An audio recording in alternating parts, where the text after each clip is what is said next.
সালাত এর আবিধানিক অর্থ হচ্ছে কোন জিনিসের দিকে মুখ ফিরানো। সালাতের অর্থ হচ্ছে নিকটবর্তী হওয়া, মুখ ঘুরানো, মুতাওয়াজ্জা হওয়া। ওই যে হযরত ইব্রাহিম আলাইহিস সালাম বলেছিলেন, ইন্নী ওয়াজ্জাহতু ওয়াজহিয়া লিল্লাযী ফাতারাস সামাওয়াতি ওয়াল আরদ। জানেন আপনারা? পড়েন, ইন্নী ওয়াজ্জাহতু ওয়াজহিয়া লিল্লাযী ফাতারাস সামাওয়াতি ওয়াল আরদা হানিফা ওয়া মা আনা মিনাল মুশরিকিন। নিশ্চয় আমার মুখ ঘুরায় দিলাম কার দিকে? যিনি আকাশ এবং জমিনের স্রষ্টা, সব কিছুর মালিক যিনি, তার দিকে আমি মুতাওয়াজ্জা হলাম। নামাজের অর্থই হচ্ছে মুতাওয়াজ্জা হওয়া, মুখ ঘুরিয়ে দেওয়া, চেহারা ঘুরিয়ে দেওয়া। আর নামাজের আরেক অর্থ হচ্ছে নিকটবর্তী থেকে আরো নিকটবর্তী হওয়া। আল্লাহ রাব্বুল আলামিন বলেন, নিকটবর্তী হতে হলে ওয়াসজুদ ওয়াকতারিব, সেজদা দাও আর সেজদার মাধ্যমে আমার নিকটবর্তী হয়ে যাও। সেজদা দিলেই আল্লাহর নিকটবর্তী হওয়া যায়। কোন সুবহানাল্লাহ। সাহাবী, আল্লাহ নবীর সাহাবী প্রশ্ন করেছেন, নবীজি বান্দা কখন আল্লাহর নিকটবর্তী হয়ে যায়? নবীজি বলেছেন, বান্দা যখন সেজদা দেয় তখন আল্লাহর বান্দার মাঝে কোনো হিজাব থাকে না, একদম আল্লাহ পাকের নিকটবর্তী হয়ে যায় বান্দা যখন সেজদায় পড়ে যায়। সুতরাং নামাজ হচ্ছে নিকটবর্তী হওয়া, সালাত এটা হচ্ছে নিকটবর্তী হওয়া। নামাজ ফরজ হওয়ার কারণ হচ্ছে এই যে মানুষ আল্লাহর বান্দা বা গোলাম হিসেবে সৃষ্টি হয়েছে, তাই একমুখী হয়ে রবের বন্দিগি করা এটা হচ্ছে তার স্বাভাবিক একটা প্রকৃতি। আল্লাহ রাব্বুল আলামিন এই প্রকৃতির দাবি মিটাবার জন্যই নামাজের ব্যবস্থা করেছেন। মানুষের ফিতরত, মানুষের নেচার, মানুষের ফিতরত হচ্ছে এই যে কারো না কারো কাছে মাথা নত করা, হাত জোড় করা, মাথা নত করা, সার্বভৌমত্বের মালিক কাউকে মনে করা। হাত জোড় করতে হলে, মাথা নত করতে হলে, সার্বভৌমত্বের মালিক হিসেবে কাউকে গ্রহণ করতে হলে আল্লাহর বিকল্প কেউ আছে নাকি? ইসলামের মূল দাওয়াতটা হলো ফিতরাত অনুযায়ী দাওয়াত দেওয়া হয়েছে, মানুষ যেন মাথা নত করে, গোলামি করে। এজন্য আল্লাহ রাব্বুল আলামিন বলেছেন যে আমি মানুষ এবং জিনকে সৃষ্টি করেছি, তার কারণটাই হলো মা খালাকতুল জিন্না ওয়াল ইনসা ইল্লা লিয়াবুদুন। মানুষ আর জিন জাতিকে সৃষ্টি করা হয়েছে ইবাদতের জন্য, গোলামির জন্য। ইবাদত আর গোলামি এটাই করতে হবে, গোলামি করতে হবে, দাসত্ব করতে হবে। আর এই দাসত্ব, আল্লাহর আনুগত্যই গোলামির দাওয়াত দিয়েছেন দুনিয়ার সব নবীরা। কোন নবী বলেন নাই যে আমার গোলামি করো। কেউ বলেছেন? বলেন জোরে, কেউ বলেছেন? আল্লাহ পাক বলেন, ওয়ালাকাদ বা'আসনা ফি কুল্লি উম্মাতির রাসূলা আন ইবুদুল্লাহা ওয়াজতানিবুত তাগুত। প্রত্যেক জাতির জন্য আমি রাসূল প্রেরণ করেছি, তারা মানুষকে দাওয়াত দিয়েছেন এই কথা বলে যে এক আল্লাহর গোলামি করো, তিনি ছাড়া কোনো ইলাহ নাই, আইন দাতা নাই, বিধান দাতা নাই, তার গোলামি, তার সামনে মাথা নত করে দাও। নামাজ হচ্ছে তাওহীদের অবশ্যম্ভাবী এক বহির্প্রকাশ। তাওহীদের জন্য তাওহীদবাদী মানুষ যারা, তাদেরকে নামাজ আদায় করতেই হবে। আকীদা বিশ্বাসের দিক থেকে তাওহীদ যদি হয় পুরা দ্বীনের মূল উৎস, তাহলে আমলের দিক থেকে নামাজ হচ্ছে পুরা দ্বীনের মূল ভিত্তি। নামাজ হচ্ছে আমলের মূল ভিত্তি, এর বাস্তবায়ন ছাড়া দ্বীন পূর্ণ হয় না। নামাজ মুমিনের কেবলমাত্র একটি উত্তম আমলই নয়, বরং নামাজ হচ্ছে ইমানের মূল ভিত্তি। যার কাছে নামাজ নাই তার কাছে কিছুই নাই। রাসূল করিম সাল্লাল্লাহু আলাইহি ওয়াসাল্লাম বলেছেন যে নামাজ যে ব্যক্তি পড়ে না, আল্লাহ পাকের সাথে তার কোনো সম্পর্ক বাকি থাকে না। সুতরাং এই নামাজটা হচ্ছে এই যে একমাত্র একাগ্র চিত্তে আদবের সাথে আল্লাহর সামনে রুজু হয়ে যাওয়া। কোরআনে কারীম বলছে মুনিবিনা ইলাইহি ওয়াত্তাকুহু ওয়াকিমুস সালাতা ওয়া লা তাকুনু মিনাল মুশরিকিন। তোমরা আল্লাহর দিকে রুজু হয়ে যাও এবং তাকে ভয় করে অন্যায় কাজ থেকে বিরত থাকো, আর নামাজ কায়েম করো, মুশরিকদের অন্তর্ভুক্ত হয়ে যেও না। নামাজ কায়েম করা, নামাজের আদেশ কোরআনে কারীমের মধ্যে আল্লাহ পাক বহু জায়গায় করেছেন। ঈমানের পর নামাজই হচ্ছে সবচেয়ে বড় জরুরি। একজন মানুষ ঈমান আনলো, যেমন কালকে একজন ঈমান এনেছে, ঈমান আনার সাথে সাথে তার প্রথম কাজ কি বলুন? বলেন প্রথম কাজ কি? ফজরের নামাজের আগে একজন ইসলাম কবুল করলেন, তার প্রথম দায়িত্ব নামাজকে আদায় করে দেওয়া, ফজরের নামাজ পড়াম। জোহরের আগেই কেউ ঈমান আনলো, তার প্রথম দায়িত্ব জোহরের নামাজ আদায় করা। আসরের নামাজের আগে ঈমান এনেছে, তার প্রথম দায়িত্ব হলো আসরের নামাজ আদায় করা। তার মানে হলো ঈমান আনার পর একজন ঈমানদারের প্রথম দায়িত্ব হচ্ছে নামাজ। গুরুত্বপূর্ণ বিষয়, খুব ভালো করে শুনতে হবে, ইয়াদ রাখতে হবে প্রত্যেকটি মুসলমানের। এই নামাজ কি জিনিস, কেমনে আদায় করতে হবে, আদায় না করলে কি হবে, গুরুত্বপূর্ণ এই কথাগুলি প্রত্যেকের স্মরণ রাখতে হবে।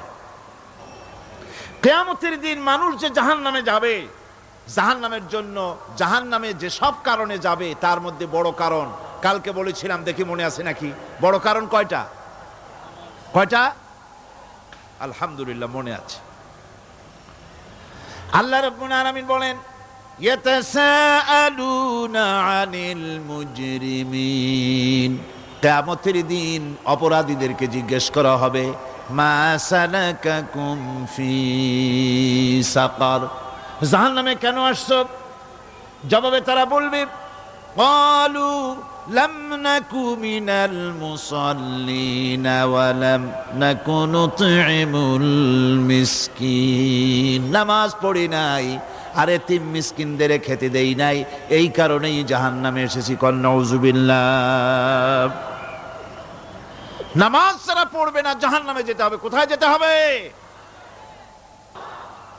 আকীদাগত দিক থেকে ঈমান হলো তাওহীদের স্বীকৃতি, আর আমলের দিক থেকে নামাজ হচ্ছে তাওহীদের বহিঃপ্রকাশ।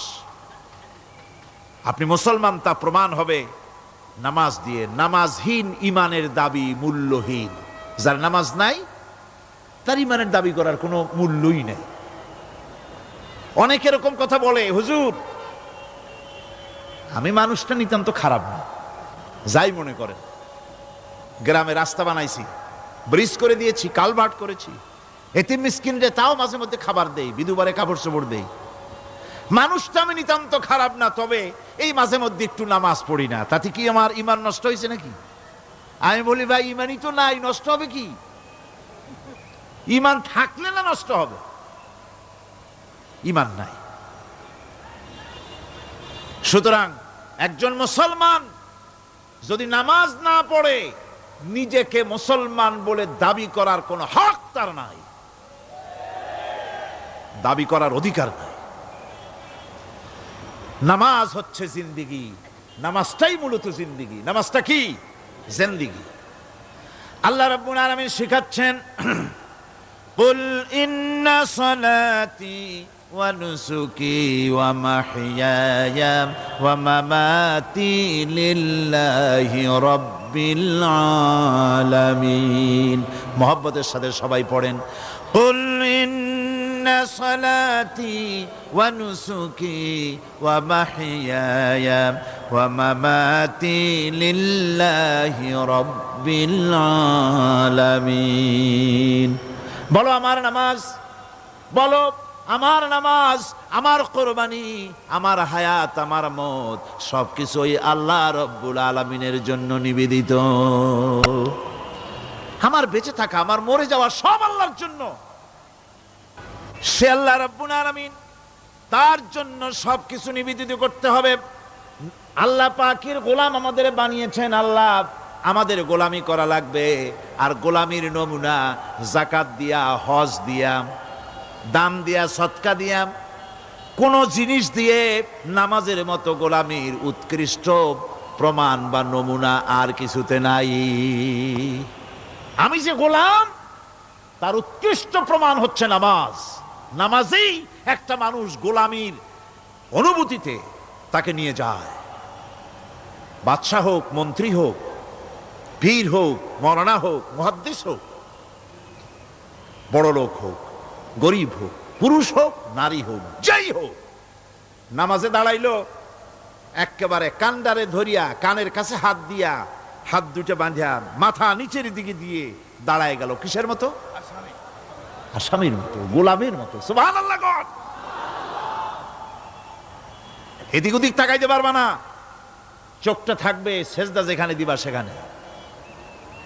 তাকানো নিষেধ, সেজদার দিকে তাকাও। এরপরে যখন রুকুতে গেলেন, গোলামির নমুনা হয়ে গেল। গোলামের এরকম মাথা নিচু করে থাকতে হয় প্রভুর সামনে।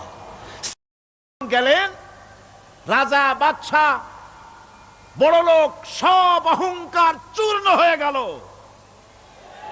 নাক আর কপাল দিয়া আমার মাবুদের দরবারে মাথাটা লাগাই দিলাম জমিনের উপরে। সুবহানাল্লাহ।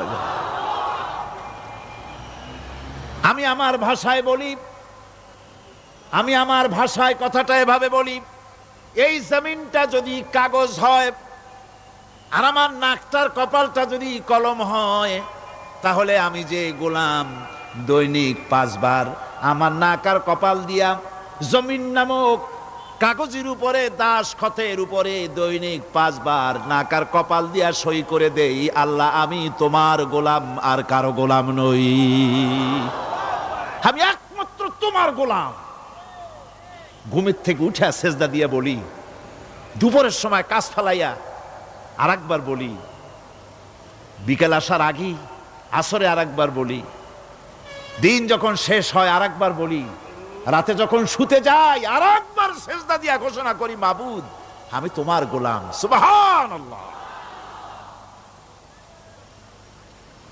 নামাজ হচ্ছে ইসলামের গণ্ডির মধ্যে প্রবেশের প্রমাণ। কোরআনে কারীম বলছে, ফাইন তাবু ওয়া আকামুস সালাতা ওয়া আতাউজ যাকাতা ফাইখওয়ানুকুম ফিদ্দীন। সূরা তওবা এসেছে। তারা যদি তওবা করে আর নামাজ কায়েম করে, যাকাত যদি আদায় করে, তাহলে এখন তোমাদের সে দ্বীনি ভাই, এখন ভাই হয়ে গেল। একটু আগে ছিল কাফের, মুশরিক, এখন তোমার দ্বীনি ভাই। দ্বীনের গণ্ডির মধ্যে প্রবেশ করা, কলেমা পড়ার সাথে সাথেই নামাজ। নামাজ হচ্ছে দ্বীনের প্রধান গেট, দ্বীনের প্রধান তোরণ। দ্বীনের মধ্যে প্রবেশ করার জন্য এই গেট দিয়ে প্রবেশ করতে হবে। সুতরাং এই নামাজের এতই গুরুত্ব দেওয়া হয়েছে। ইসলাম যদি ক্ষমতায় আসে, আল্লাহ যেন এনে দেন, জোরে কোন আমিন। ইসলাম যদি ক্ষমতায় এসে যায়, রব্বুল আলামিন তাফসিরে মাহফিল, কোরআন সামনে নিয়া আশা করে তোমার দরবারে দোয়া করি, এই বিশাল জনসমুদ্রের দোয়া কবুল করো মাবুদ গো, এই বাংলাদেশকে ইসলামের দেশ বানাইয়া দাও। দেশটা যদি ইসলামের হয়ে যায়, আইন যদি আল্লাহর হয়, শাসন যদি সৎ লোকেরা করে, রব্বুল আলামিন কোরআন শরীফে বলেন, তাহলে তারা 4টা কাজ করবে। আল্লাযীনা মাক্কান্নাহুম ফিল আরদ আকামুস সালাতা ওয়া আতাউজ যাকাত ওয়া আমারু বিল মা'রুফি ওয়া নাহাউ আনিল মুনকার। মুমিনেরা ক্ষমতায় এসে প্রথম যে কাজটা করবে, প্রথমে ক্ষমতা এসেই নামাজ বাধ্যতামূলক করবে। প্রথম কি? ওয়াজ নসিহতে অনুরোধ করা হবে না, বাবাজিরা আল্লাহর রাস্তায় নামাজটা পড়ে না। রেডিও এবং টেলিভিশনের মাধ্যমে রাষ্ট্রপ্রধান অর্ডার করে দিবেন, আজ থেকে বাংলাদেশের 12 কোটি তাওহীদি জনতা, নারী পুরুষ যারা আকেল বালিগ, সকলের জন্য নামাজ বাধ্যতামূলক, নামাজ পড়তেই হবে। এটা অর্ডার। বেলা যখন 1টা বেজে যাবে, বেলা যখন 1টা বাজবে, সমস্ত মসজিদে আজান শুরু হয়ে যাবে। আজানের সাথে সাথে অফিস, আদালত, কল কারখানা, ক্ষেত খামার, শিক্ষাঙ্গন সব ডেডলক হয়ে যাবে। আধা ঘন্টার জন্য বন্ধ হয়ে যাবে। যারা মুসলমান অফিসে, কলেজে, ইউনিভার্সিটিতে, সর্বত্র তারা নামাজের জন্য প্রস্তুতি নেবেন।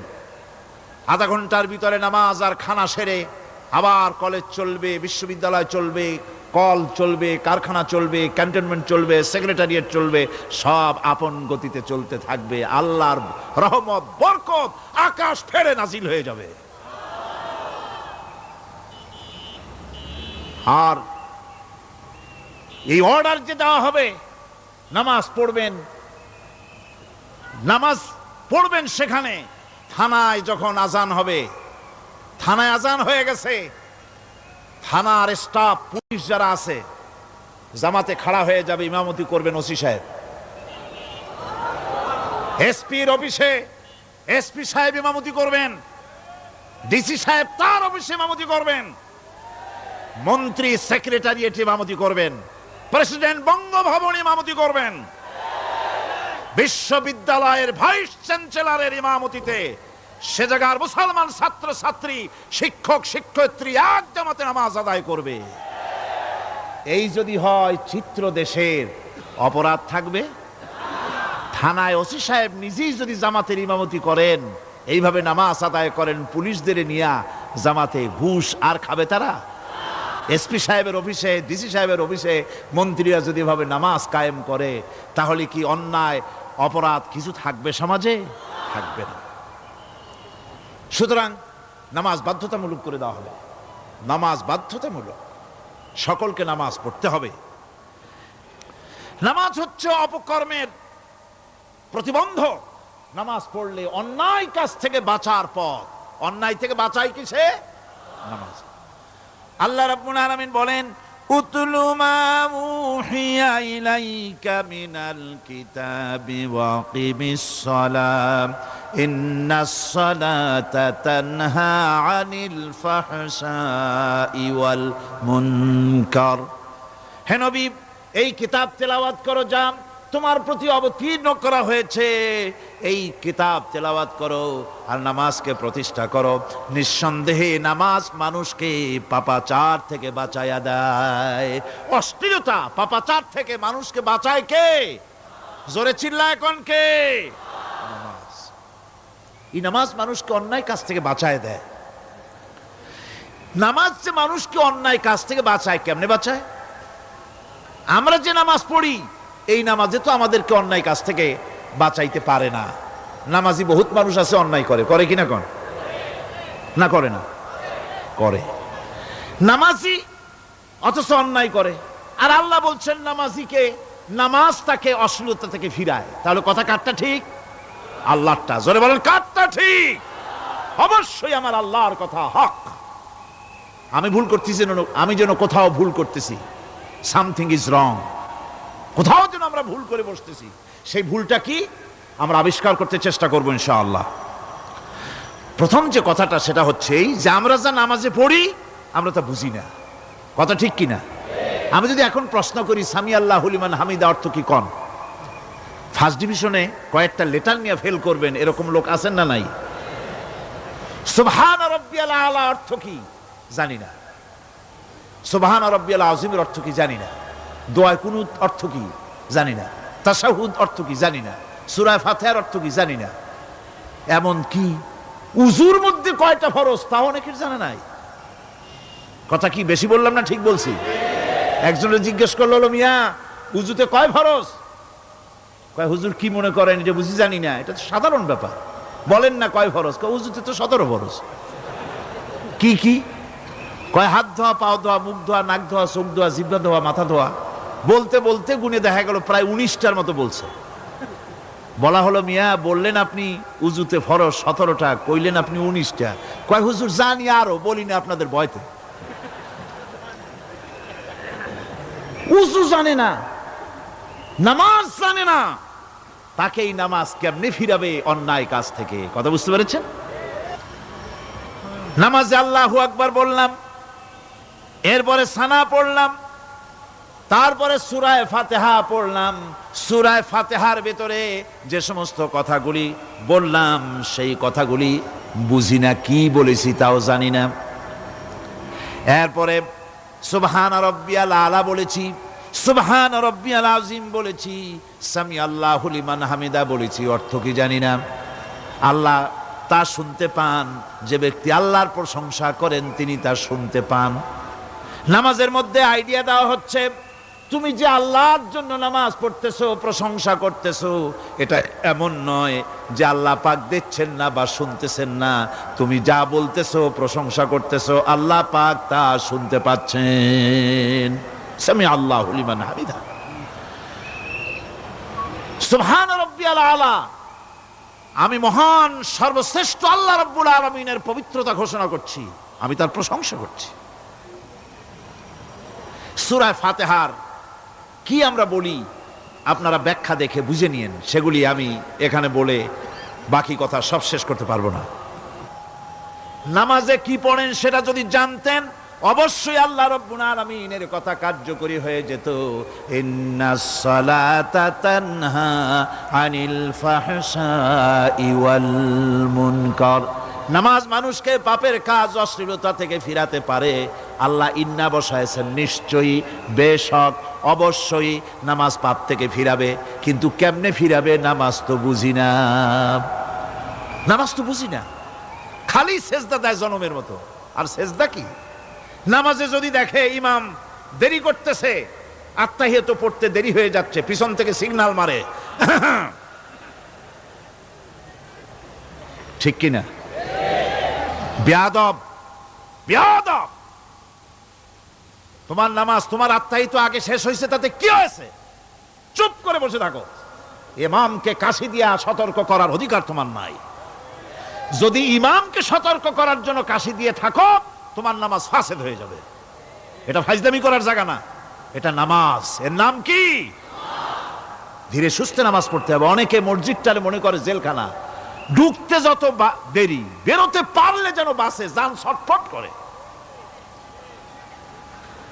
সিনেমার মধ্যে গিয়ে ঘন্টার পর ঘন্টা বসে থাকে, খারাপ লাগে না?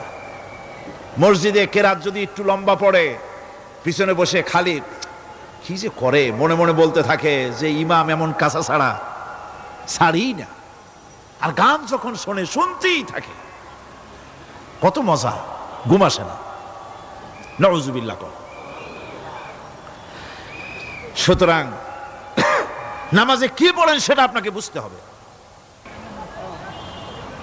সঠিকভাবে নামাজ পড়ার পরও যদি কোনো মানুষের সঠিকভাবে, ভালো করে শোনেন, সঠিকভাবে নামাজ পড়ার পরেও যদি কোনো মানুষ পাপের থেকে না ফেরে, তাহলে বুঝতে হবে একথা, পানি আর সাবান দিয়া কাপড় ধুলে কাপড়ের ময়লা যাবে, কিন্তু পানি আর সাবান দিয়া কয়লা জনমের মতো ধুইলেও কয়লার ময়লা যাবে না। কথা বুঝে আসছে? এর থেকে আর উত্তম দৃষ্টান্ত আমার কাছে নাই। নামাজ পড়ার পরেও যদি চরিত্র ভালো না হয়, বুঝতে হবে নামাজ হচ্ছে না, কাঙ্ক্ষিত মানের নামাজ আদায় হচ্ছে না। আল্লাহর নবী বলেছেন, যার নামাজ পাপ কাজ হতে ফিরাতে পারলো না, তার নামাজ নামাজি নয়। আবার শুনুন, রাসূল বলছেন, যার নামাজ তাকে পাপের কাজ থেকে ফিরাতে পারলো না, তার নামাজ নামাজ নয়।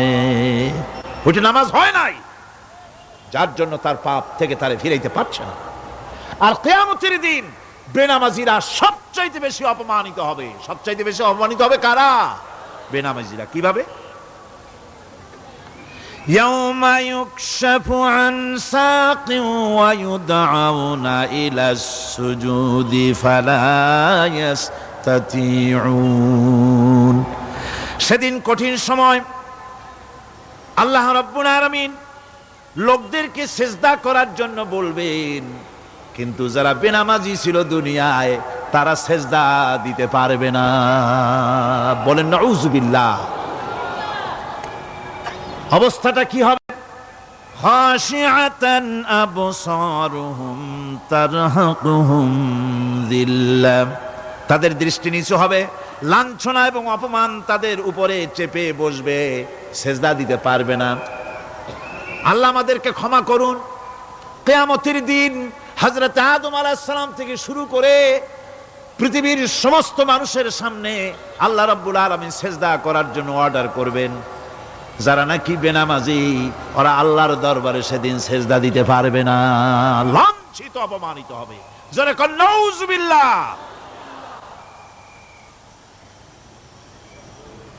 নামাজ, মুমিনের নামাজ একরকম, মুনাফিকের নামাজ হলো আর এক রকম। মুনাফিকরাও নামাজ পড়ে, পড়ে কিনা কন? মুনাফিকেরাও নামাজ পড়ে।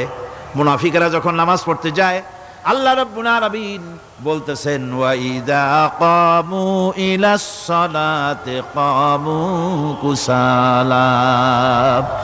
মুনাফিকেরা যখন নামাজ পড়তে দাঁড়ায়, নামাজে আসে ঠিক তারা, কিন্তু নামাজের জন্য দাঁড়ায় খুব শৈথিল্যভাবে দাঁড়ায়, কাহিলি সুস্তি, এ জায়গা চুলকায়, পায়জামা ধরে টান দেয়, টুপিটা ঘুরে আয়, এদিক ওদিক তাকায়। মুনাফিকের নামাজ দেখলেই ঠিক পাওয়া যায় যে বেটা মুনাফিক। এইভাবে সে দাঁড়ায়। তার নামাজটা কি জন্য?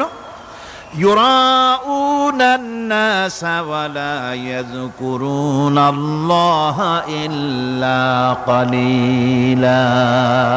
তাদের নামাজ হচ্ছে মানুষকে দেখাবার নামাজ। নাউযুবিল্লাহ। এখন দেখবেন এই মৌসুম আসছে, নামাজের মৌসুম, বেনামাজিদের নামাজের মৌসুম। জনসভা হচ্ছে, নির্বাচন আসতেছে, নামাজে রক্ত হয়ে গেছে, তাড়াতাড়ি আজান হয়ে গেল, টুপি না থাকলে রুমাল একটা মাথায় দিল, উজু আছে কি না আছে, আল্লাহু আকবার, যা আছে কপালে হয়ে যাক। মানুষকে দেখাবার জন্য এরা নামাজ পড়ে। এরা আল্লাহর শরণার্থে নামাজ খুব কম লোকই করে। এরা হচ্ছে মুনাফিক। দুনিয়া এবং আখিরাতে কল্যাণের জন্য একমাত্র মাধ্যম হচ্ছে নামাজ। দুনিয়াও যদি কল্যাণ চাই, আখিরাতেও যদি কল্যাণ চাই, তাহলে এর জন্য কি করতে হবে? কি করতে হবে? আমার কথা নয়, আল্লাহ রাব্বুল আলামিনের কথা শুনুন। রব্বুল আলামিন বলেন ক্বাদ আফলাহাল মুমিনুন আল্লাযীনা হুম ফি সালাতিহিম খাশিউন ওয়াল্লাযীনা হুম লিয-যাকাতি ফাঈলুন ওয়াল্লাযীনা হুম লিফুরুজিহিম হাফিজুন। নিশ্চিতভাবে সেই সব মুমিন কল্যাণ লাভ করবে, নিশ্চিতভাবে। তারা হচ্ছে ওই সব লোক যারা নিজেদের নামাজ ভীতি মিশ্রিত বিনয় ভাবে, ভীতি মিশ্রিত অবস্থায় বিনয়ের সাথে যারা নামাজ আদায় করে, যারা বেহুদা কাজ থেকে বিরত থাকে, যারা যাকাতের পন্থায় কর্মতৎপর হয়, আর যারা নিজের লজ্জাস্থানকে হেফাজত করে। এরপরে আল্লাহ পাক বলেন ওয়াল্লাযীনা হুম লিআমানাতিহিম ওয়া আহদিহিম রাউন ওয়াল্লাযীনা আলা সালাওয়াতিহিম ইউহাফিজুন ওয়াল্লাযীনা আলা সালাতিহিম হাফিজুন। আর যারা তাদের আমানতকে পূর্ণ করে, আমানত এবং তাদের ওয়াদা চুক্তি পূর্ণ করে, এবং যারা নিজেদের নামাজ সমূহকে পূর্ণভাবে হক আদায় করে নামাজ পড়ে, নামাজের যারা হেফাজত করে, এরা কারা? এরা হচ্ছে উলাইকা হুমুল ওয়ারিসুন আল্লাযীনা ইয়ারিসুনাল ফিরদাউসা হুম ফিহা খালিদুন। এরা হচ্ছে সেই সব লোক, এরা উত্তরাধিকার হচ্ছে জান্নাতের উত্তরাধিকার, জান্নাতুল ফিরদাউসে আল্লাহ রাব্বুল আলামিন এই গুণ বিশিষ্ট লোকদের জন্য জায়গা করে দিবেন। জোরে কোন সুবহানাল্লাহ। নামাজকে পড়তে বলা হয়নি, কোরআন শরীফে বলা হয়েছে নামাজ কায়েম করো। কি বলা হয়েছে কন্ত দেখি? নামাজ কায়েম করো, নামাজ পড়ো। এই কথা কিন্তু কোরআন শরীফে কোনো জায়গায় আছে নাকি? এখন কায়েম করা কারে বলে? একটা গুরুত্বপূর্ণ আরেকটি বিষয়। নামাজ কায়েম করতে বলা হয়েছে। কায়েম কি? কায়েমটা হচ্ছে দৃষ্টান্ত স্বরূপ বলা যায় যে জিনিসটা সমাজে প্রতিষ্ঠিত আছে ওইটারে বলে কায়েম হওয়া, আর যেটা প্রতিষ্ঠিত নাই ওটা কায়েম নাই। কায়েম মানেই হলো প্রতিষ্ঠিত থাকা। যেমন আমাদের দেশে আমাদের সমাজে নারী পুরুষ শিশু বৃদ্ধ সকলেই কাপড় পরা, শাড়ি পরা, লুঙ্গি পরা, এই কাপড় পরাটা কায়েম আছে, প্রতিষ্ঠিত আছে না নাই? যার কারণে কাপড় পরা সমাজে কায়েম আছে বলে উলঙ্গ মানুষ সমাজে খুঁজে পাওয়া যায় না, পাগল ছাড়া, ঠিক কিনা? একটা বাচ্চাকেও যদি উলঙ্গ হতে বলেন এখানে 5 বছর 6 বছরের একটা বাচ্চাকেও, সে কিন্তু রাজি হবে না, ঠিক কিনা?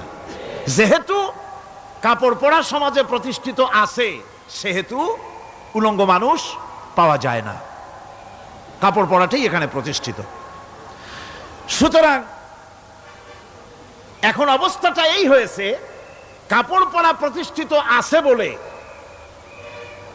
কোন উলঙ্গ মানুষ এসে যদি এই মঞ্চে দাঁড়ায় আর বলে আমাকে একটু বক্তৃতা করতে দেন, আপনারা কি করবেন? মঞ্চে তো উঠতেই দিবেন না। উলঙ্গ মানুষ যদি কোনো চাকরি নিতে যায় ইন্টারভিউতে, তাকে লাইনে দাঁড়াইতে দেবে? দেবে না। এমন কি উলঙ্গ হয়ে যদি বাড়িতে প্রবেশ করে তার বউ দূর দূর করে তাড়ায় দেবে, ঠিক কিনা? যেহেতু সমাজের ভিতরে কাপড় প্রতিষ্ঠিত আছে সেই জন্য এই উলঙ্গ মানুষ পাওয়া যায় না। অনুরূপ ভাবে নামাজ যদি প্রতিষ্ঠিত হতো সমাজের ভিতরে, তাহলে বেনামাজি খুঁজে পাওয়া যেত না। চাকরি করতে গেলে সেখানে নামাজ মানদণ্ড হয়ে যেত, নামাজ পড়ে কিনা তা দেখে নেওয়া হতো, বেনামাজি লোক পাওয়াই যেত না যদি প্রতিষ্ঠিত থাকতো। প্রথম প্রশ্নই হতো তুমি নামাজ পড়ো কিনা। ইলেকশনে যদি একজন উলঙ্গ মানুষ এসে দাঁড়ায়, ভাইরা এবার আমার বোতল মার্কা বাক্স, উলঙ্গ মানুষ এসে ভোটে দাঁড়াইছে, আপনারা ভোট দিবেন? দিবেন। ওইটা কাপড় প্রতিষ্ঠিত আছে বলে, লুঙ্গি প্রতিষ্ঠিত সমাজে আছে বলে উলঙ্গ মানুষকে আপনি ভোট দিবেন না। নামাজ যদি প্রতিষ্ঠিত থাকতো সমাজে, বেনামাজি মানুষ যদি এসে মঞ্চে দাঁড়ায়া যতই বলতো আমি ক্ষমতায় গেলে এই করব সেই করব, নামাজ প্রতিষ্ঠিত থাকলে পরে এই বেনামাজিরে কেউ ভোট দিত না। নামাজ যদি প্রতিষ্ঠিত থাকতো তাহলে অফিসের অফিসার তো দূরের কথা, বেনামাজি অফিসের ঝাড়ুদারের চাকরিও তার কিসমতে জুটতো না যদি নামাজ প্রতিষ্ঠিত থাকতো। এর নাম হলো নামাজ কায়েম হওয়া। নামাজ কায়েম থাকলে এই অবস্থার সৃষ্টি হতো। এই জন্য আল্লাহ পাক বলেছেন নামাজকে কায়েম করতে হবে। নামাজ হবে সব ভালো কাজের মানদণ্ড। সমস্ত ভালো কাজের মানদণ্ড কি? নামাজ। নামাজ আমাদেরকে বড় রকমের শিক্ষা দেয়। কি শিক্ষা দেয়? নামাজ আমাদের শিখায় ঐক্য আর ভ্রাতৃত্ব, ভ্রাতৃত্বের আর ঐক্যের শিক্ষা দেয়। এক নেতার আনুগত্য করা শিখায়। জামাত যত বড় হোক, ইমাম হবে কয়জন? একজন ইমাম হবে। আর এই ইমাম মানে কি? নেতা। ইমাম মানে কি? নেতা নির্বাচন শিখায় নামাজে। নেতা নির্বাচন কে শিখায়? নামাজ শিখায়। বোঝেন খুব ভালো করে। কিভাবে? মনে করুন চট্টগ্রাম শাহী মসজিদে ইমাম প্রয়োজন। এখন সেই ইমাম নেওয়ার জন্য ইন্টারভিউ কল করা হলো, বিজ্ঞাপন দেওয়া হলো পত্রিকায়। অনেক আলেম আসলেন। ইন্টারভিউ বোর্ডে যারা বসলেন তারা ইন্টারভিউটা কিভাবে নেবেন? যার মাথার চুল লম্বা বেশি তার ইমামতি দেওয়া হবে, যার লুঙ্গিটা পায়ের গিরার তলে তারে দেওয়া হবে, যার মোষটা মুখের মধ্যে গিয়া ঢুকছে, হাসি দিলে বুঝাই যায় না হাসে না কান্দে, তারে দিবে। দাড়িগুলা কামাইছে তারে দেবে। সিগারেট খায়, বা অবশ্য চট্টগ্রাম আর সিলেটে সিগারেটের ফতোয়া ভিন্ন রকম। বরিশালে আমি যেখানে জন্মগ্রহণ করেছি, আমার এলাকায় কোনো আলেম যদি সিগারেট খায়, মসজিদের ইমাম তো ভালো, মসজিদ ঝাড়ু দিতেও ঢুকতে দেবে না মসজিদে। এটা এই এলাকার এক রকমের কায়দা। আমি এটার ব্যাপারে কথা নাইবা বললাম। তো আপনারা খুঁজে দেখবেন সে সিনেমা দেখে নাকি, মিথ্যা কথা বলে নাকি, বউ পর্দায় থাকে নাকি। এগুলি মাইক্রোস্কোপ যন্ত্র দিয়ে ইমামের মাথা থেকে পা পর্যন্ত দেখবেন কিনা কন?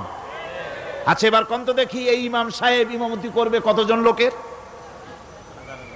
500, 1000, শাহী মসজিদে ধরেন 5000 লোক হইল, 5000 লোক, 5000 লোকের ইমাম নির্বাচনের সময় পা থেকে শুরু করে মাথা পর্যন্ত দেখেন, এমনকি বউ পর্যন্ত, বৌমনি আনিয়ে দেখেন না, পর্দায় থাকে কিনা এইটা আপনারা দেখেন, ঠিক কিনা? এ খবরটা নেন। 5000 লোকের একটা ইমাম বানাতে গিয়ে মাইক্রোস্কোপ যন্ত্র দিয়ে দেখেন মোষ কেমন, দাড়ি কেমন, চুল কেমন, পাও কেমন, হাত কেমন, হাতে নখ লম্বা কিনা, দাঁতে ছাতা কিনা, বউ পর্দায় থাকে কিনা, মিথ্যা কথা কয় কিনা, এত দেখেন।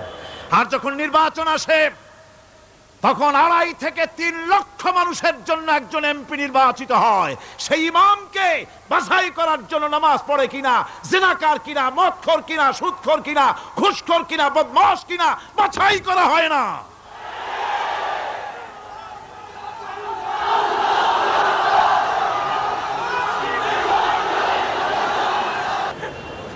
নামাজ আমাদেরকে এটা শিখায় ইমাম কেমনে বানাইতে হবে। কোন সুবহানাল্লাহ। নামাজ ঐক্য শিখায়, নামাজ ভ্রাতৃত্ব শিখায়, নামাজ পারস্পরিক মহব্বত শিখায়, নামাজ নেতা কেমন হওয়া উচিত, নেতা নির্বাচন শিখায়। আবার নেতা ভুল করলে তার ভুল বলা যাবে না, এরকম হতে পারবে না। নামাজের ভিতরে ইমাম যদি ভুল করলেন, আপনি লোকমা দিবেন, সুবহানাল্লাহ, আল্লাহু আকবার বলবেন। যদি তিনি সংশোধন না হলেন আবার দেন, তাতেও সংশোধন হলো না আবার দেন। 3 বার লোকমা দেওয়ার পর যদি ভুল সংশোধন না করে নামাজ ছেড়ে দেন, ইমামকে বের করে দেন, নতুন ইমাম নিয়োগ করেন। যারা ক্ষমতায় যাবে, আপনি রাষ্ট্রের ইমাম যারে বানাবেন, সেই রাষ্ট্রীয় ইমাম যদি জনগণের ইচ্ছার বিরুদ্ধে যদি চলে, 1 বার লোকমান দেন, 2 বার লোকমান দেন, 3 বার দেন, তারপরেও যদি না নামে, ঘাট ধরে নামে না। নামাজ আপনাকে নেতা নির্বাচন, নেতাকে প্রতিষ্ঠিত রাখা, নেতার আনুগত্য আপনাকে শেখায়। নামাজ লাইন সোজা করে দাঁড়াতে হবে। লাইন যদি বাঁকা করেন, আপনার কলজেটা ওরকম বাঁকা হয়ে যাবে। নাউযুবিল্লাহ। নামাজের কাতারে যার কারণে নামাজের কাতার বাঁকা হবে, পুরা কাতারের জন্য আল্লাহর কাছে ওই লোকটা দায়ী হয়ে যাবে। নামাজ শৃঙ্খলা শিখায়। সুবহানাল্লাহ কইতে ইচ্ছা করে না? নামাজ শৃঙ্খলা শিখায়, শৃঙ্খলা বোধ শিখায়, সোজা হয়ে দাঁড়ায়। তারপরে ঐক্য এবং মহব্বত শিখায়। নামাজের ভিতরে যখন দাঁড়ায় গেলেন, আমির দাঁড়ালো, ফকির দাঁড়ালো, মন্ত্রী দাঁড়ালো, তার ড্রাইভারও দাঁড়ায় গেল, একই কাতারে দাঁড়ায় গেছে। নামাজ পড়তে গিয়ে ড্রাইভারের পাও গিয়ে লেগেছে মন্ত্রীর গায়ে। নামাজ শেষ হওয়ার পর মন্ত্রীর বাবার ক্ষমতা নাই এ কথা বলার যে বেটা ড্রাইভার সলিমুদ্দি, তোর পাও লেগেছে আমার পায়ে, তোর চাকরি শুদ্ধা দোজকে পাঠায় দেব। পারবে বলতে? পারবে না। মিয়া মন্ত্রী সাহেব, এটা তোমার সেক্রেটারিয়েট না, এটা আল্লাহর ঘর। এটা কার ঘর? এক হি সব মে খড়ে হো গয়ে মাহমুদ ও আয়াজ, এক হি সব মে খড়ে হো গয়ে महमूद आयाज, न कोई बंदा रहा न कोई बंदा नवाज। একই কাতারে দাঁড়িয়ে গেছে সম্রাট মাহমুদ আর চাকর আয়াজ। এখন সম্রাট মাহমুদও নাই, চাকর আয়াজও নাই, সম্রাট আর চাকর দুজনই আল্লাহ পাকের গোলাম হয়ে গিয়েছে। তুমি মসজিদে এসেছো, তুমি আল্লাহর গোলাম। কার গোলাম? আল্লাহ পাকের গোলাম। এই জিনিস শিখায় নামাজ। নামাজ শিখায় মানুষকে পাঞ্চুয়ালিটি, নিয়মানুবর্তিতা, সময়ের জ্ঞান শিখায় নামাজ। নামাজ মানুষে কি শিখায়? আল্লাহ রাব্বুল আলামিন বলছেন, ইন্নাস সালাতা কানাত আলাল মুমিনিনা কিতাবাম মাওকুতা। নিঃসন্দেহে নামাজ মুমিনদের নিয়মানুবর্তিতার সাথে ফরজ করা হয়েছে, তাদের উপরে নিয়মানুবর্তিতার উপরেই, সময়ের উপরে নামাজকে ফরজ করা হয়েছে। আপনার আন্দাজ মতো আপনি পড়তে পারবেন না, সময় মতো পড়তে হবে, আউয়াল ওয়াক্তে পড়তে হবে। আমার দেশের মসজিদগুলিতে ফজরের নামাজ পড়া হয় এমন সময় পূর্ব দিক ফর্সা হয়ে যায়। ইমাম সাহেব যদি ভুল করেন, নামাজ যদি দোহরাতে যান, তাহলে সূর্য উদয় হয়ে যাবে, এমন অবস্থা। নামাজ এত দেরিতে পড়া হয়। প্রত্যেক ওয়াক্তের নামাজ আউয়াল ওয়াক্তে পড়ার জন্য রাসূল সাল্লাল্লাহু আলাইহি ওয়াসাল্লাম তাগিদ করেছেন। সময়ের দিকে লক্ষ্য রাখতে বলা হয়েছে। যেই জাতির, লক্ষ্য করুন, যে জাতির দৈনিক 5 বার টাইমলি, অক্ত মতো, সময় মতো নামাজ আদায় করতে হয়, দুর্ভাগ্যজনক সত্য, সেই জাতির কাছে সময়ের কোনো দাম নাই। সময়ের দাম নাই। 9টার গাড়ি কয়টায় আসবে? 9টার গাড়ি কয়টায় আসবে? একদিন দেখা গেল সত্যি 9টার সময় এসে গেছে। যাত্রীরা বলছে মাশাআল্লাহ, অন্তত একটা দিন তো 9টার সময় আসলো। স্টেশন মাস্টার বলছে না, খুশি হওয়ার কারণ নাই, আজকের না, এটা গতকালকেরটা। আমার আমেরিকার সফরের সময়, যে বাড়িতে আমি আমেরিকায় থাকি, কুইন্স এলাকায়, নিউ ইয়র্ক সিটিতে, সে বাড়িওয়ালা চাকরি করে। সে আমাকে বলল 10টি বছর আমি একটা ট্রেনে যাতায়াত করি। সে বলছে রাত 3:45 ট্রেনটা আসে, ওই ট্রেনে চড়ে সে তার কর্মস্থলে যায়। বলল 10টা বছর আমি এখানে আছি, 10 বছরের ভিতরে এই ট্রেনটা 1 মিনিটের জন্য এদিক ওদিক করলো না, ঠিক 3:45 এসে হাজির হয়ে গেছে। ঝড় হোক, বৃষ্টি হোক, স্নো পড়ুক, বরফ পড়ুক, টাইমলি চলতেছে। দুনিয়ায় ভিন্ন জাতিরা যে উন্নতি করে, তার পেছনে সময়ের জ্ঞান তাদের অনেক বেশি আমাদের থেকে। কথা ঠিক কিনা? আমাদের সময়ের জ্ঞান নাই, সময়ের কোনো মূল্য আমরা দেই না। 2টার সময় মিটিং হবে, মন্ত্রী সাহেব আসেন 5টার সময়, ঠিক কিনা? বক্তৃতার জন্য সময় দেওয়া হয়েছে 20 মিনিট, নাহমাদু ওয়া নুসাল্লি আলা কইয়া সুর দিয়া 35 মিনিট গেছে নাহমাদু কইতে কইতে। সময় 20 মিনিট, তা তার মনেই নেই। এই যে সময়ের জ্ঞান নাই, এটা ব্যর্থতা। নামাজ মানুষকে সময়ের জ্ঞান শিখায়, কোন আলহামদুলিল্লাহ। এই সময়ের জ্ঞান আমাদেরকে শিখতে হবে। এবার আমি আপনাদের সামনে বলতে চাই, আল্লাহর নবী জনাবে মুহাম্মদ রাসূলুল্লাহ সাল্লাল্লাহু আলাইহি ওয়াসাল্লাম নামাজের ব্যাপারে কি বলছেন। এতক্ষণ তো আল্লাহর কথা শোনালাম, কার কথা শোনাইছে? আমার আল্লাহর নবী বলেন, নবীকে প্রশ্ন করা হলো, ইয়া রাসূলুল্লাহ আইয়ু শাইইন আহাব্বু ইনদাল্লাহি ফিল ইসলাম, ইসলামের মধ্যে আল্লাহর কাছে কোন জিনিসটা বেশি প্রিয়? আল্লাহর কাছে ইসলামের কোন জিনিসটা বেশি প্রিয়? হুজুর বললেন আস-সালাতু লিওয়াক্তিহা, মান তারাকা সালাতান ফালা দীনা লাহু ওয়াস-সালাতু ইমাদুদ্দিন। আল্লাহর কাছে সবচাইতে বেশি প্রিয় হচ্ছে নামাজ। সবচাইতে প্রিয় কি? নামাজ। ওয়াক্ত মতো নামাজ আদায় করা আল্লাহ পাকের বেশি প্রিয়। আর এই নামাজ হচ্ছে দ্বীনের খুঁটি। এটা দ্বীনের কি? খুঁটি। এই যে খুঁটিগুলো আছে, খুঁটিগুলো ফালাই দিলে তারপর আপনার এই প্যান্ডেল থাকবে? থাকবে না। বিল্ডিং এর পিলার ভেঙে দেন, বিল্ডিং টিকবে? ঘরের খুঁটিগুলি উড়ায় ফেলেন, ঘর টিকবে? টিকবে না। দ্বীনের খুঁটি হচ্ছে নামাজ। লা দীনা লিমান লা সালাতা লাহু, যার কাছে দ্বীন নাই, যার কাছে নামাজ নাই, তার কাছে কি নাই? দ্বীন নাই, ঈমান নাই। আল্লাহর নবী বলেছেন, ওয়ান জাবিরিন রাদিয়াল্লাহু তাআলা আনহু قال قال رسول الله صلى الله عليه وسلم بين العبد وبين الكفر ترك الصلاة। আল্লাহ পাকের নবী বলেন, আল্লাহর বান্দার মুমিন, আল্লাহর বান্দার কাফের, দুইজনের মধ্যে পার্থক্য হলো, যে ব্যক্তি নামাজ পড়ে সে আল্লাহর গোলাম, যে নামাজ পড়ে না সে কাফের হয়ে গেল। যে নামাজ পড়লো না সে কাফের হয়ে গেল।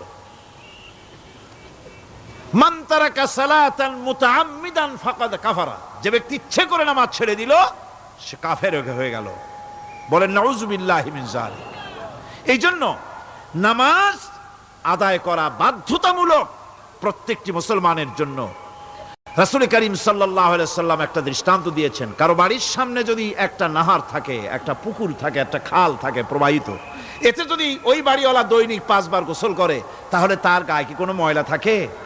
হুজুর, সাহাবীরা বললেন না হুজুর, থাকে না। হুজুর বললেন এটাই হলো নামাজের দৃষ্টান্ত। 5 ওয়াক্ত নামাজ যে আদায় করবে সে গুনাহ থেকে আল্লাহ পাক তাকে পবিত্র করে দিবেন। সুবহানাল্লাহ বিহামদিহি। আমার ভাইয়েরা, নামাজ পড়লে পরে এক জুমা থেকে আর এক জুমা পর্যন্ত মানুষ যে সমস্ত গুনাহ করে, কবিরা গুনাহগুলি বাদে, শিরক আর কবিরা গুনাহগুলি বাদে যত গুনাহ আছে তার কাফারা হয়ে যায়। নামাজ যে সঠিকভাবে আদায় করবে। এই নামাজটা একটা কঠিন কাজ। নামাজটা কি কাজ? কে বলতেছেন এ কথা? আল্লাহ পাক। ওয়া ইন্নাহা লাকাবীরাতুন ইল্লা আলাল খাশিঈন। নামাজ একটা ভারী জিনিস, একটা কঠিন জিনিস। কাদের জন্য কঠিন নয়? যারা নাকি আল্লাহ পাককে ভয় করে। আল্লাযীনা ইয়াযুন্নুনা আন্নাহুম মুলাকু রাব্বিহিম ওয়া আন্নাহুম ইলাইহি রাজিউন। যারা নাকি একথা মনের ভিতরে ধারণা করে যে আল্লাহ রাব্বুল আলামিনের দরবারে আমার হাজির হওয়া লাগবে, মোলাকাত করা লাগবে, এই চিন্তা যারা করে তাদের জন্য নামাজ মোটেই কষ্টকর নয়, নামাজ মোটেই তাদের জন্য অসহনীয় নয়, বোঝা নয়, ভার নয়। তারা নামাজ আদায় ঠিকই করবে। এই জন্যে বিবি বাল বাচ্চা সকলকে নামাজের জন্য তাগিদ করতে হবে। যত ভাই এখানে এসেছেন নিজেরা পড়বেন, বিবি বাল বাচ্চাকে তাকিদ করবেন। আল্লাহ পাক বলছেন ওয়ানজির আশীরাতাকাল আকরাবিন, তোমার নিকটবর্তী যারা আছে তাদেরকে তুমি আল্লাহর ভয় দেখাও। নামাজের জন্য তাদেরকে বলো, আল্লাহর ভয় তাদের অন্তঃকরণের মধ্যে সৃষ্টি করে দাও। আর এই নামাজ পড়তে হবে জামাতের সাথে। নামাজ পড়তে হবে কিছুর সাথে? জামাতের সাথে। রাসূল করিম সাল্লাল্লাহু আলাইহি ওয়াসাল্লাম বলছেন, হুজুরের কাছে, আল্লাহর নবীর কাছে হযরতে আবু হুরায়রা রাদিয়াল্লাহু তাআলা আনহু হাদিসটি বর্ণনা করেছেন। হুজুরের কাছে একজন অন্ধ লোক এলো। সেই অন্ধ লোক এসে বললেন, হুজুর আমি তো চোখে দেখি না, জামাতের যে গুরুত্বের কথা আপনি বললেন, আমাকে কি রুখসত দেওয়া যায় নাকি? আমি অনেক সময় সাথী সঙ্গী পাই না, আমাকে কি রুখসত দেওয়া যায় নাকি? হুজুর বললেন, হ্যাঁ তোমাকে রুখসত দেওয়া গেল।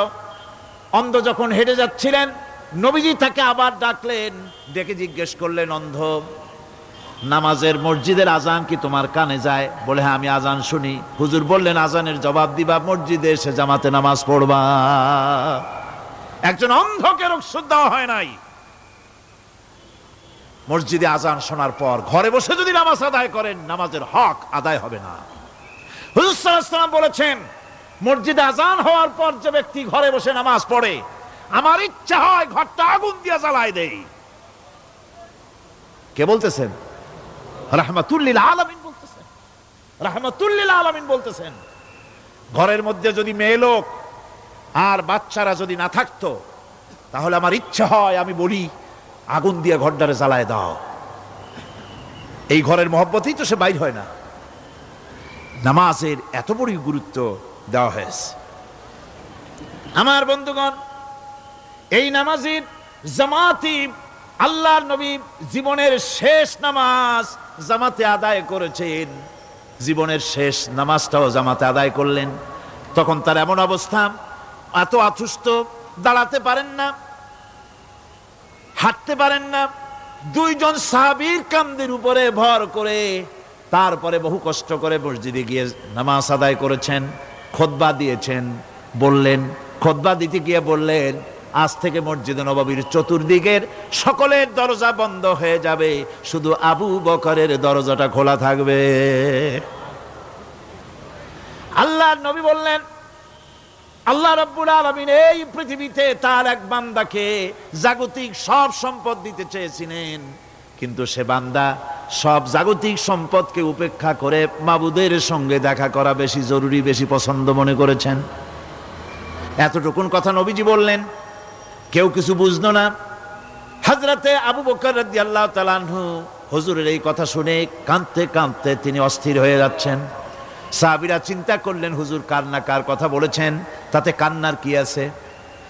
বয়োবৃদ্ধ, জ্ঞান বৃদ্ধ হযরতে আবু বকর রাদিয়াল্লাহু তাআলা আনহু বুঝতে পেরেছেন, এই পৃথিবীর সব সম্পদ তো আল্লাহ হুজুরকেই দিতে চেয়েছিলেন। তিনি সমস্ত সম্পদকে উপেক্ষা করে তার মাবুদের সঙ্গে দেখা করার জন্য প্রস্তুতি নিয়েছেন। তার মানে হলো আল্লাহর নবী বিদায় হয়ে যাবেন, আমরা নবী থেকে এতিম হয়ে যাব। নবীজি ঘরের মধ্যে প্রবেশ করলেন, প্রচন্ড জ্বর এলো। এই প্রচন্ড জ্বর নিয়ে তিনি শুয়ে আছেন, কখনো বেহুশ কখনো হুশ। এর মধ্যে সারা আজান হয়ে গেল। সাহাবীরা বহুক্ষণ অপেক্ষা করে হযরত আবু বকরের ইমামতিতে নামাজ শুরু করলেন। হুজুরের হুশ এলো, প্রশ্ন করলেন, আয়েশা রে এখন কোন সময়? হযরত আয়েশা বলেন, ইয়া রাসূলুল্লাহি মসজিদে নববীতে নামাজ শুরু হয়ে গেছে। সাহাবীরা অনেকক্ষণ অপেক্ষা করে আমার বাবার ইমামতিতে নামাজ পড়তেছে সবাই, কিন্তু সাহাবীরা কেঁদে কেঁদে নামাজের মধ্যেই কাঁদতে কাঁদতে অস্থির হয়ে যাচ্ছে। তাদের মনের ধারণা হয়েছে নবীজির পেছনে নামাজ পড়ার কিসমত থেকে তারা মাহরুম হয়ে গেল। নবীজি বলেন, আয়েশা দরজা খুলে দাও আর আমার মাথাটা একটু উঁচু করে ধরো, আমি একটু নামাজের দৃশ্যটা দেখি। দরজা খুলে দেওয়া হলো, নবীজির মাথা উঁচু করে ধরা হলো। নামাজের জামাতের দৃশ্য দেখে নবীজি আবার শুয়ে পড়লেন। হযরতে মা আয়েশা লক্ষ্য করে দেখেন নবীজির দুই চোখের কোনা দিয়া পানি পড়তেছে। মা আয়েশা জিজ্ঞেস করেন, ইয়া রাসূলুল্লাহ, হে নামাজের দৃশ্য দেখে চোখে কেন পানি এলো? হুজুর বলেন, আয়েশা রে, এটা কোনো দুঃখের পানি নয়, এটা তৃপ্তির পানি। এই যে জামাত নামাজ পড়তেছে লোকেরা, এই জামাত কায়েমের জন্য তায়েফের ময়দানে অনেক রক্ত আমার ঝরেছে। উহুদের ময়দানে দান্দান মুবারক শহীদ হয়েছে, সাহাবায়ে কেরাম জীবন দিয়েছে। এই যে জামাত আমি দেখতে পেলাম, ভবিষ্যতের একটা ছবি যেন চোখে ধরা পড়লো। আমার মনে হলো কিয়ামত পর্যন্ত এই পৃথিবীতে আমার যত উম্মত আসবে তারা এইভাবে করে জামাতে নামাজ আদায় করবে। নবীজি মাথার কাছে মালাকুল মউত যখন এসে গেছেন, আমার ভাইরা, এই পৃথিবীতে যত নবীরা এসেছিলেন মৃত্যুর সময় সমস্ত নবীরা শেষ কথা যেটা বলেছেন, হাদিস, সমস্ত নবীরা উম্মতের জন্য মৃত্যুর মুহূর্তে শেষ কথা যেটা বলেছেন সেটা হলো আসসালাত, আসসালাত, নামাজ, নামাজ। আমার নবী যখন বিদায় হয়ে যান, বিদায় মুহূর্তে মেয়ের কথা বললেন না, কলিজার টুকরা নাতির কথা বললেন না, জামাইয়ের কথা বললেন না, স্ত্রীর কথা বললেন না, মৃত্যুর সময় শেষ কথা বললেন আসসালাত, আসসালাত ওয়া মা মালাকাত আইমানুকুম, নামাজ, নামাজ, আমার উম্মতেরা নামাজ, আমার উম্মতেরা নামাজ ছেড়ে দিও না, নামাজ। যেই নবী উম্মতের জন্য এত কাঁদলেন, নামাজের জন্য এত কথা বলে গেলেন, আল্লাহ রাব্বুল আলামিন নামাজের জন্য এত নির্দেশ করলেন, নবীজি ইন্তেকালের সময় নামাজের কথা বলে দিলেন, সেই মুসলমান আজ নামাজ আদায় করে না, নামাজ পড়ে তো নামাজ শুদ্ধ হয় না। হযরতে হুযায়ফা রাদিয়াল্লাহু তাআলা আনহু তিনি একবার ইয়েমেন সফর করেছিলেন, এক মসজিদে নামাজ পড়লেন। একজনকে তিনি নামাজ পড়তে দেখলেন, নামাজ পড়তে দেখে তিনি অপেক্ষা করলেন। লোকটার নামাজ হয়ে যাওয়ার পর তিনি প্রশ্ন করলেন, আল্লাহর বান্দা, তুমি কতদিন এরকমের নামাজ পড়তেছ? তিনি বললেন, প্রায় 40 বছর তো হবে আমি এরকম নামাজ পড়তেছি। হযরতে হুযায়ফা বলেন, তুমি কি আমারে চেনো? কয়, না, চিনি না। হযরত হুযায়ফা বললেন, আল্লাহর বান্দা শোনো, আমি হচ্ছি আল্লাহর নবী মুহাম্মদুর রাসূলুল্লাহ সাল্লাল্লাহু আলাইহি ওয়াসাল্লামের সাহাবী হুযায়ফা। ও আল্লাহর বান্দা, তুমি যেভাবে নামাজ পড়েছো এই রকম যদি 40 বছর নামাজ পড়ে থাকো, আল্লাহর কসম করে বলি, নবীজি যে নামাজ শিখাইছেন তোমার সে নামাজ হয় নাই, রাসূলুল্লাহর নামাজ হয় নাই। নামাজ পড়লেই হবে না, রাসূলুল্লাহ বলেছেন, সাল্লু কামা রাআইতুমুনি উসাল্লি, নামাজ পড়ো সেইভাবে যেভাবে আমারে পড়তে দেখো। বিশ্বাস করুন ভাইরা, নামাজ যদি না হয়, হরতাল করিয়া, মিছিল করিয়া, বিক্ষোভ করিয়া, যে কোনো আন্দোলন করে ইসলামকে বিজয়ী করা যাবে না যতক্ষণ পর্যন্ত নামাজ সহি না হবে।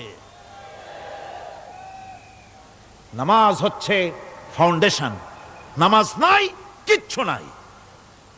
ঠুকঠাক করে 2টা সেজদা দিয়ে উঠে যাবেন, আপনার ইসলামী আন্দোলনের 4 পয়সার দাম নাই। নামাজ আগে, জিহাদের ময়দানেও নামাজ, যেখানে আছেন ওখানেই নামাজ পড়তে হবে, আর তা পড়তে হবে আদবের সাথে, মুহাব্বতের সাথে। আপনারা বিরক্ত হচ্ছেন না তো?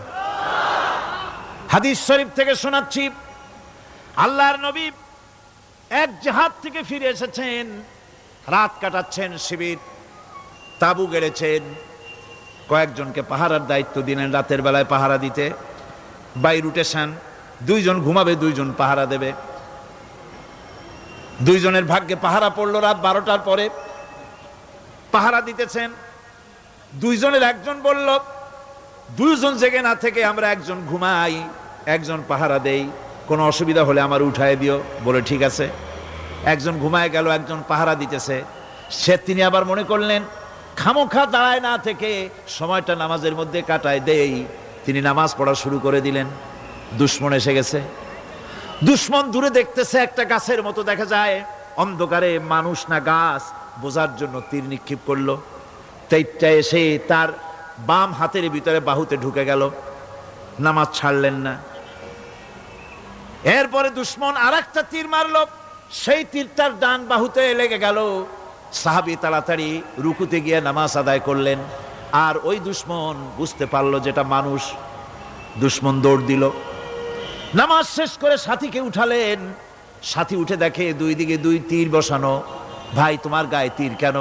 বললেন, আপনি যখন ঘুমায় গেলেন আমি ভাবলাম খামোখা দাঁড়ায় থেকে সময় নষ্ট না করে সময়টা নামাজের মধ্যে কাটাই। নামাজ পড়তেছিলাম, তীর আসলো বাম দিকে, কিন্তু নামাজে এত মজা পাচ্ছিলাম তেলাওয়াতে, তীর ঢুকেছে আমি খেয়াল করি নাই। আবার আর একটা তীর ঢুকেছে আমি খেয়াল করি নাই। দ্বিতীয় তীরটা যখন ঢুকলো মনে মনে ভাবলাম তৃতীয় আর একটা তীর এসে যদি আমার বুকের মধ্যে ঢুকে যায় আর আমি যদি শহীদ হয়ে যাই, নবীজি আক্রান্ত হয়ে যাবেন, এই চিন্তা না আসলে জীবন গেলেও নামাজ ছেড়ে দিতাম না। আবার জীবনটা গেলেও নামাজ ছেড়ে দিতাম না, এত মজা লাগতেছিল। নামাজ, নামাজ, এই নামাজ হচ্ছে মুসলমানদের সবচেয়ে বড় জিনিস। নামাজ হয় না, নামাজ যত পড়া হয় অধিকাংশ নামাজ হয় না। নামাজের ভিতরে তাদিল আর কাম, তাদিল করা ওয়াজিব। যতক্ষণ দাঁড়িয়ে থাকবেন, রুকুতে থাকবেন, যতক্ষণ দাঁড়ায় থাকবেন ততক্ষণ অন্তত এক তাসবিহ পরিমাণ তো বটেই। যদি তা না হয়, রুকুত থেকে দাঁড়ালেন, সেজদায় চলে গেলেন, ওয়াজিব তরক হলো। সেজদা দিলেন না, নামাজ ফাসেদ হয়ে গেল, নষ্ট হয়ে গেল নামাজ। এটা পাগলামি না। নামাজ সহিভাবে আদায় করতে হবে। নামাজ থেকে দাঁড়াবেন, রুকুত থেকে দাঁড়ায় গেলেন, বলবেন রব্বানা লাকাল হামদ। কোন রব্বানা লাকাল হামদ হামদান কাসীরান তাইয়িবান মুবারাকান ফিহি। একজন সাহাবী এই দোয়াটা পড়ছিলেন। নামাজ শেষ করে আল্লাহর নবী প্রশ্ন করলেন, নামাজের ভিতরে অতিরিক্ত এই কথাগুলি কে বলেছো? সাহাবী ভয় পেয়ে গেলেন। ভয় ভয় তিনি বললেন, হুজুর আমি বলেছি। হুজুর বললেন, তুমি জানো না আমি নবী, তুমি নবী না, আমি যা দেখি তুমি দেখতে পাও না। তুমি যখন এই দোয়াটা পড়তেছিলে আমি লক্ষ্য করেছিলাম আল্লাহর রহমতের ফেরেশতারা প্রতিযোগিতা করতেছিল তোমার আমল নামায় কে কত বেশি নেকি লিখবে। রুকুতে দাঁড়ায়া এটা পড়বেন। সেজদায় চলে যাবেন, দুই সেজদার মাঝখানে ততক্ষণ বসে থাকবেন যতক্ষণ একটা সেজদার ভিতরে ছিলেন। পড়বেন আল্লাহুম্মা গফিরলি ওয়ারহামনি ওয়াহদিনি ওয়াফিনি ওয়ারজুকনি। নামাজের মধ্যে দোয়া করতেছেন, আল্লাহ আমারে ক্ষমা করে দাও। সব দোয়া সব হুজুরের। আমাকে ক্ষমা করো, আমাকে হেদায়েত দাও, আমাকে সুস্থ করো, আমাকে রহম করো, আমাকে রিজিক দাও। কও সুবহানাল্লাহ। নামাজের ভিতরে দোয়া কবুলের সময়, নামাজের সেজদার ভিতরে দোয়া কবুল হয়। এইভাবে করে রাসূল করিম সাল্লাল্লাহু আলাইহি ওয়াসাল্লামের নামাজটা কেমন হাক্কানি উলামাদের কাছ থেকে জেনে নেবেন। যেহেতু হুজুর বলেছেন সাল্লু কামা রাআইতুমুনি উসাল্লি, নামাজ পড়ো সেইভাবে যেভাবে আমাকে পড়তে দেখো। নামাজের ভিতরে একাগ্রতা লাগবে, ভালোবাসা লাগবে, ভয় লাগবে, মুহাব্বত লাগবে। পরিপূর্ণ সময় নিয়ে শান্তিপূর্ণভাবে নামাজ পড়তে হবে। আর যত তাড়াহুড়া সব হচ্ছে নামাজের মধ্যে, ঠিক কিনা ভাইরা? রাসূল করিম সাল্লাল্লাহু আলাইহি ওয়াসাল্লামের যে নামাজ, হুজুর যেভাবে নামাজ পড়েছেন হাদিসে যা পাওয়া যায়, হাদিসে বুখারীতে সব আছে, দেখে নেবেন, সেইভাবে নামাজটা আদায় করে নেবেন। কিয়ামতের দিন আল্লাহ রাব্বুল আলামিন সর্বপ্রথম বান্দাকে প্রশ্ন করবেন কি? বুখারী শরীফে এসেছে, আন আবি হুরায়রা রাদিয়াল্লাহু তাআলা قال سمعت رسول الله صلى الله عليه وسلم يقول إنما يحاسب به العبد يوم القيامة من عمله صلاته। বুখারী শরীফের হাদিস। আল্লাহ রাব্বুল আলামিনের নবী বলেন, হযরত আবু হুরায়রা হাদিস খানা বর্ণনা করেছেন, তিনি বলেন যে আমি রাসূলের মুখে শুনেছি কিয়ামতের দিন আল্লাহ রাব্বুল আলামিন সর্বপ্রথম তার বান্দার কাছে প্রশ্ন করবেন, বান্দা নামাজ আদায় করেছিলি কিনা? নামাজ সর্বপ্রথম প্রশ্ন। যেরকম সর্বপ্রথম প্রশ্নটা কি? নামাজ। এই নামাজ আপনার বাচ্চাদেরকে যখন 7 বছর বয়স হবে নামাজের হুকুম করবেন, 10 বছরে নামাজ না পড়লে প্রহার করতে বলা হয়েছে।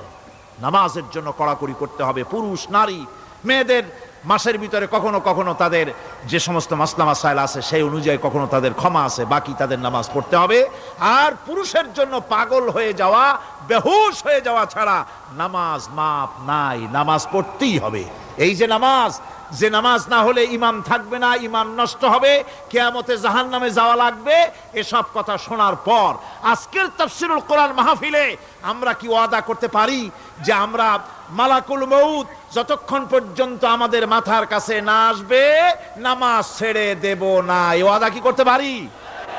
2 হাত উঁচু করুন, বলেন ইয়া আল্লাহ, আমি তোমার নামে শপথ করছি, যতদিন মালাকুল মউত আমার মাথার কাছে না আসতেছে ততদিন পর্যন্ত ফরজ নামাজ, ফরজ রোজা ছেড়ে দেব না।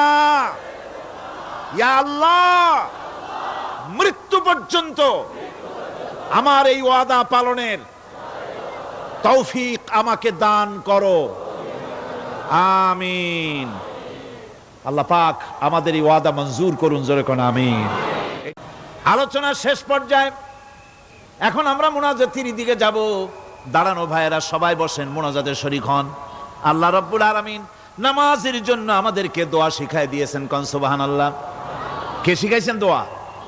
আল্লাহ পাক দোয়া শিখালেন, রব্বি জাআলনি মুকিমাস সালাতি ওয়া মিন যুররিয়াতি রব্বানা ওয়া তাকাব্বাল দুআ। আয় আল্লাহ, আমারে, আমার বিবি বাল বাচ্চারে নামাজের উপরে প্রতিষ্ঠিত করো। আল্লাহ, তুমি দয়া করে দোয়া কবুল করো, জোরে কোন আমিন। এ দোয়া আপনারাও করবেন, আমিন, আল্লাহুম্মা আমিন। রব্বানা যালামনা أنفسنا وإن لم تغفر لنا وترحمنا لنكونن من الخاسرين ربنا لا تزغ قلوبنا بعد إذ هديتنا وهب لنا من لدنك رحمة إنك أنت الوهاب। আয় আল্লাহ তাআলা, বিশাল এই জনসমুদ্র, লক্ষ লক্ষ জনতা তোমার দরবারে বিনতি ভরা কণ্ঠ নিয়ে তোমার দরবারে আরজ করতেছি। আমরা যে আলোচনা করলাম, দরুদ ও সালাম পড়লাম, মেহেরবানি করে রাসূল করিম সাল্লাল্লাহু আলাইহি সাল্লামের রূহ মুবারকে হাদিয়া পৌঁছায়া দাও। আয় আল্লাহ তাআলা, तमाम পৃথিবীর মাটির নিচে যত মুমিন মুমিনাত শুয়ে আছেন তাদেরকে ক্ষমা করে দাও। আমাদের মা বাপ যাদের দুনিয়া থেকে বিদায় হয়ে গেছে, আল্লাহ কবরগুলিকে জান্নাতের টুকরা বানায়া দাও। রব্বির হামহুমা কামা রব্বায়ানি সগীরা। আয় আল্লাহ তাআলা, সমগ্র বিশ্বে যত মুসলমান আছে সব মুসলমানদের গুনাহ মাফ করে দাও, সমস্ত মুসলমানদের বিপদ মুসিবত দূর করে দাও। রব্বুল আলামিন, এই মাহফিলে আমরা যারা এসেছি গুনাহ করে তো জীবনটারে শেষ করে ফেলাইছি, রব্বুল আলামিন জীবনের সব গুনাহ মাফ করে দাও। রব্বানা তাকাব্বাল মিন্না ইন্নাকা আনতাস সামিউল আলিম ওয়া তুব আলাইনা ইন্নাকা আনতাত তাওয়াবুর রহিম। সুবহানা রাব্বিকা রাব্বিল ইজ্জাতি আম্মা ইয়াসিফুন ওয়া সালামুন আলাল মুরসালিন আলহামদুলিল্লাহি রাব্বিল আলামিন। ওয়াজআল আখিরা কালিমাতিনা ইনদাল মাউত লা ইলাহা ইল্লাল্লাহু মুহাম্মাদুর রাসূলুল্লাহ।